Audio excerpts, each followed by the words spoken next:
What's up everyone? Towelie here with Unstable Commanders, bringing you another deck tech episode, which this time we'll be covering mono red to see if it could win a cEDH game.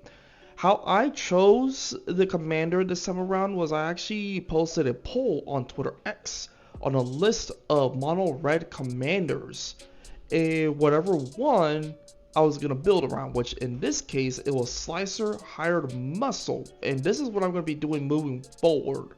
So if you would like to participate on which one I should build, go on my Twitter X page at @UCommanders and be on the lookout for the poll. I'll post it once a week, probably on a Monday, just so that way that is ready for the next deck tech episode that I'll be posting. Alright, now before we do get started, just a few things again. It's not too late to join that giveaway for the 2 Bloomburrow precons, the Squirrel and the Rabbit one with Dragon Shield sleeves. So make sure you like the video, comment, subscribe. US Canada only, ends on September 7th. And if we do hit our milestone of 500 subscribers before September 7th, the winner will get a bonus prize. So let's get to it. So once again, the commander we'll be focusing today will be Slicer Hired Muscle. So what this is going to be is a bona fide Tron type deck.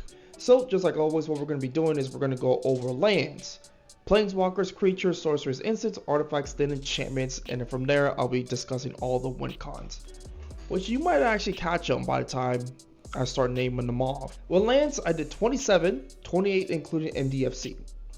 Ancient Tomb, Arid Mesa, Bloodstained Mire, Buried Ruin, Cavern of Souls, Crystal Vein, Gemstone Caverns, Inventor's Fair, Mishra's Workshop, Prismatic Vista, Reliquary Tower, Scalding Tarn, Talon Gates of Madara, Urza Saga, War Room, Wooded Foothills, and 11 snow-covered mountains. So, pretty standard. Mishra's Workshop, this will be the first time I ever added that land in any of my decks.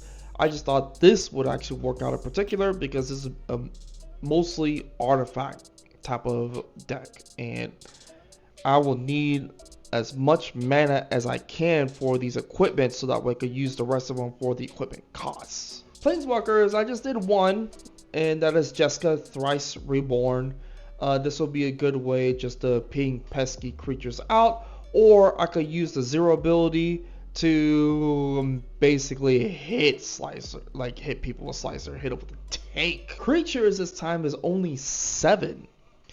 Dockside Extortionist, Dualcaster Mage, Gutto Bandit Warlord, Imperial Recruiter, Canis Emberclaw Familiar, Ragavan Nimble Pilfer, and Simeon Spirit Guide. You guys have pretty much already heard that I just added 2 of the major win cons for this deck. I think you'll know what I'm going to list out when I list out the sorceries and artifacts that comes with it. Sorceries is 7. Gamble, Jessica's Will, Mana Geyser, Reckless Handling, Seize the Day, Twin Flame, and Wheel of Fortune.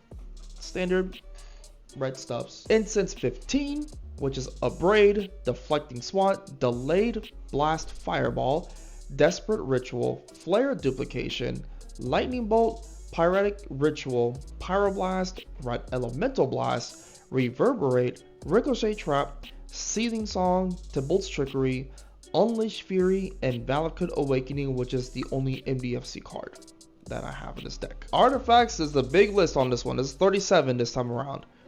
Arcane Signet, Beamtown Beatstick, Brotherhood of Regalia, Chrome Mox, Commander's Plate, Damping Sphere, Diamond Pickaxe, Excalibur Sword of Eden. This one's one of those where I just wanted to add just to see if I could pull it off.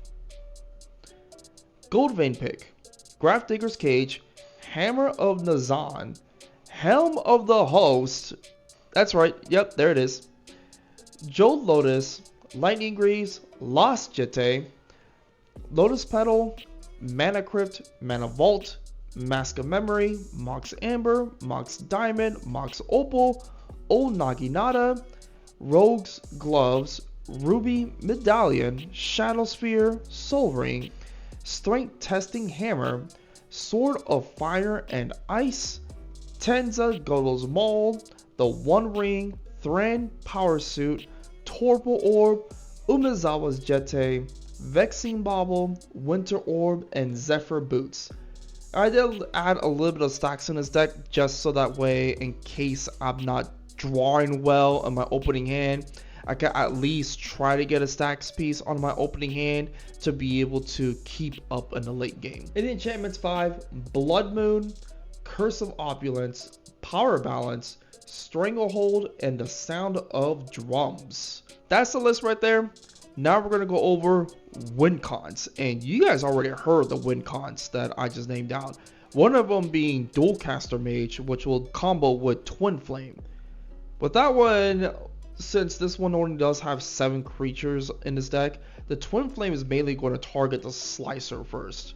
And then from there, you just do Dualcaster Mage and have the Dualcaster Mage ETB copy the Twin Flame. Twin Flame will copy the Dualcaster Mage, and you just keep going back and forth. So you'll have bajillion 2/2s that's ready to hit someone or hit the entire board. Then you have Gato Bandit Warlord with Helm of the Host. Then after that, as far as like any sort of win con, it's really me trying to politic my way into eliminating opponents with Slicer. And of course, you know, having Seize the Day, having multiple combat steps, that'll be me hoping that if everyone else gets eliminated and I'm in a 1v1 fashion, Seize the Day will help me try to win the game. But yeah, this one is pretty straightforward of what I'm going to be doing. I'm hoping to showcase this deck as much as I can, like I was able to do with the mono white deck last week on the latest gameplay. So yeah, if you did like the deck tech, feel free to check it out on Moxfield, which I posted all the other deck techs that I made, which includes the 3 of my personal deck lists.